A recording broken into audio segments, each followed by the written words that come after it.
Hello and welcome to study roof.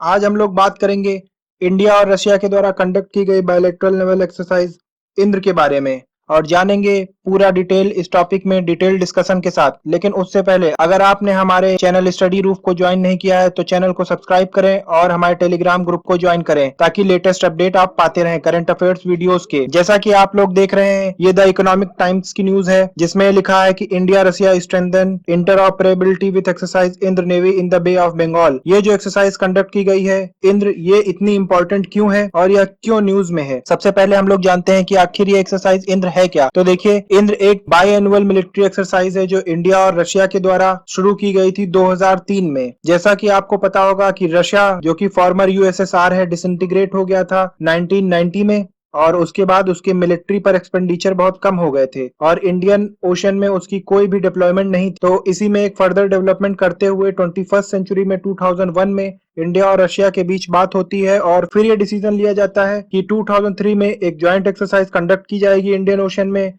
India और Russia के द्वारा, जिसका नाम रखा गया इंद्र। और यह एक्सरसाइज मेनली कोऑपरेशन को बूस्ट करने में, इंटर ऑपरेबिलिटी को बूस्ट करने में इंडिया और रशियन की नेवीज को, और साथ में पायरेसी को काउंटर करने में और वैश्विक आतंकवाद और ड्रग जैसे अन्य इलीगल मामलों को कंट्रोल करने में भी इस्तेमाल की जाएगी, एक तरीके से मॉक ड्रिल के रूप में। आइए हम जानते हैं कि आखिर यह न्यूज में क्यों है। देखिए यह नेवल एक्सरसाइज जो इंद्र है यह इतनी न्यूज में क्यों है, क्योंकि इसके पीछे बहुत सारे इम्प्लीकेशंस हैं। ये एक्सरसाइज तब कंडक्ट कराई जा रही है जब हमारे defence minister Rajnath Singh ji Russia में हैं और एससीओ की समिट में भाग लेने के लिए वहां पहुंचे हैं। सबसे पहले देखते हैं कि इस एक्सरसाइज की टाइम पीरियड क्या है। तो यह एक्सरसाइज 4 से 5 सितंबर 2020 को कंडक्ट कराई गई थी और इसके बैकग्राउंड में अगर देखा जाए तो 3 महीने से भी ज्यादा लद्दाख में टेंशंस चल रहे हैं, स्टैंड ऑफ की स्थिति है और कई बार स्क्रिमिश भी हो चुकी है। और इससे जुड़ा अगर आपने हमारा पहले का वीडियो नहीं देखा है जो मैंने स्टैंड ऑफ पे बनाया है लद्दाख पे, तो वो प्लेलिस्ट में आपको दे दिया जाएगा, आप उसको जाकर भी देख सकते हैं। उसके बाद हम देखते हैं कि इसी के बैकग्राउंड में इंडिया ने काउकास जो रशिया के द्वारा कंडक्ट कराई गई थी और इसमें बहुत सारे कंट्रीज ने हिस्सा लिया था, उसको इंडिया ने बाइकआउट कर दिया था साइटिंग कोविड-19 रीजंस। उसके बाद हम देखते हैं कोविड-19 पैंडेमिक के बाद ये इंडिया के द्वारा पहला एक्सरसाइज कंडक्ट किया जा रहा है, इसलिए भी इसकी महत्वपूर्णता बढ़ जाती है। जैसा आप देख रहे होंगे हमारे डिफेंस मिनिस्टर राजनाथ सिंह जी अपने रशियन काउंटर पार्ट के साथ मीटिंग कर रहे हैं सितंबर 3, 4 और 5 के करीब, और उसी के बैकग्राउंड में ये नेवल एक्सरसाइज भी चल रही है। आइए हम लोग जानते हैं काउकास कंट्रोवर्सी है क्या जो इस नेवल एक्सरसाइज के साथ जुड़ी हुई है।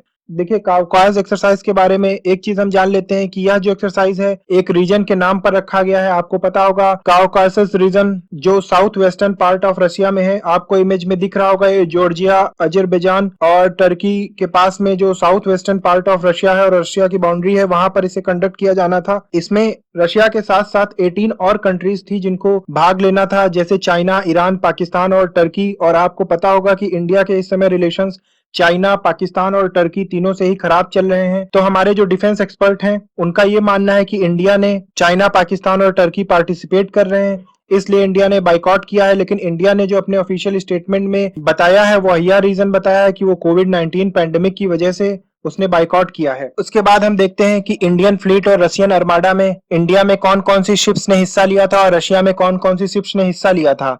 तो इंडिया की तरफ से आईएनएस रणविजय, आईएनएस सह्याद्री और आईएनएस शक्ति ने हिस्सा लिया था और रशियन अर्माडा में एडमिरल विनोग्राडोव, एडमिरल टिबर्ट्स और फ्लीट टैंकर बोरिस बुटोवा ने हिस्सा लिया था। देखिए, इंडिया की जो आईएनएस शक्ति है वो अभी इंडियन ओशन में श्रीलंका के पास एक शिप में जो ऑयल कैरी कर कर आ रही थी उसमें आग लग गई थी, तो इसने उस आग को बुझाने में भी महत्वपूर्ण भूमिका निभाई है।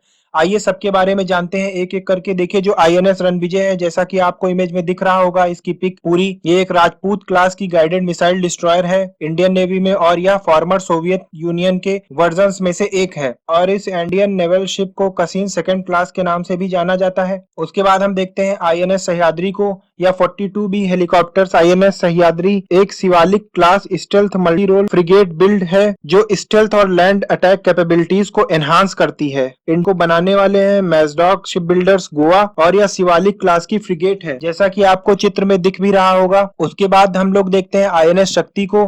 तो यह दीपक क्लास की फ्लीट टैंकर है और इसे इटालियन शिप बिल्डिंग कंपनी के द्वारा बनाया गया था, आपको इमेज में भी दिख रहा होगा। उसके बाद हम लोग देखते हैं एडमिरल विनोग्राडोव जो कि रशिया की तरफ से डिप्लॉय किया गया था नेवल एक्सरसाइज में। एडमिरल विनोग्रेडेव एक उदालियो क्लास की डिस्ट्रॉयर है, रशियन नेवी में इंडक्ट की गई है और इसका नाम फॉर्मर रशियन एडमिरल निकोलाव इगानटेविच विनोग्रेडेव के नाम पर रखा गया है। फिर हम देखते हैं एडमिरल टिबट्स, और यह प्रोजेक्ट 1155 के तहत एंटी सबमरीन शिप है जो रशियन नेवी में इंडक्ट की गई थी और इसका नाम व्लादिमीर फिलिपोविच टिबट्स के नाम पर रखा गया है। उसके बाद हम देखते हैं फ्लीट टैंकर बोरिस बुटोमा, यह प्रोजेक्ट 1559V के तहत इसे बनाया गया था और यह एक रिप्लेनिशमेंट ऑयलर है। रिप्लेनिशमेंट ऑयलर्स क्या होती है, देखिए एक्चुअली ड्राई कार्गो और ऑयल वगैरह और फ्यूल वगैरह स्टोर करके चलती हैं, जो नेवी में फ्यूल सप्लाई की जा सकती है जिससे ड्राई कार्गोस को ट्रांसपोर्ट किया जा सकता है मिलिट्री बेसिस पर या इमरजेंसी सिचुएशंस में, उसके लिए इस्तेमाल किया जाता है। तो देखिए इंडिया के लिए एक बहुत बड़ी डेवलपमेंट है जहां हम देखते हैं कि रशिया के साथ चाइना की नजदीकियां बढ़ रही थी, उसमें अगर हम ये देखें मिलिट्री एक्सरसाइज को, तो यह एक बहुत अच्छा डिप्लोमेटिक कदम है जिससे हम रशिया के साथ और इंगेज हो सकते हैं और अपने रिलेशंस को और मजबूत कर सकते हैं और जियोपॉलिटिक्स में चाइना को आइसोलेट कर सकते हैं। आपकी क्या राय है इस टॉपिक के बारे में कमेंट करके बताएं। Thank you for listening and this is the end of this video. For more updates like and subscribe our channel.